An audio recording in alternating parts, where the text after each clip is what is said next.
Welcome to Headlines Tonight. We're getting in breaking news straight up at the top of the show, and this is coming in from Srinagar, where the valley is still burning now. There are reports of fresh violence in Jammu and Kashmir and in Srinagar in particular. Protesters have set buildings on fire. These are government buildings. An angry mob torching the barracks of the Indian Reserve Police Force. An arms depot belonging to the Armed Constabulary of the State Police has also been set on fire.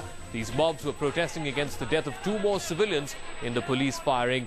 Fresh protests have broken out in the Batmalu area. You can take a look at those pictures. They're very dramatic, and it paints a picture of just how bad the situation is in Srinagar and is indeed in the Kashmir Valley. These are pictures from the Batmalu area, where a fresh round of violence has broken out. An 18-year-old has reportedly been killed in police firing. The death toll so far in police action over the last 24 to 48 hours has been up to 4.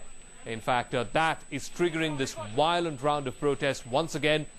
Just when you thought that the situation has been quelled and that curfew was being eased in many parts of Srinagar and also the Kashmir Valley, suddenly you're seeing rounds of fresh violence, not just in Srinagar, but across the Kashmir Valley. Shuja ul Haq now joins us from Kashmir, from Srinagar, for further details and inputs on the story. Shuja, it's only getting worse before it gets any better. Just bring us up to speed with that particular instance of an armed depot being set on fire by protesters. What was the trigger?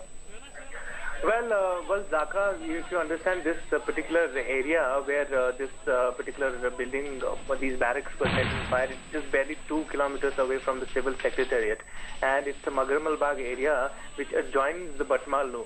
Batmalu is a place which has seen angry protests throughout the day, in which first one boy was killed early in the morning, and then later on another woman was also she also reportedly fell to one of the bullets of the police force.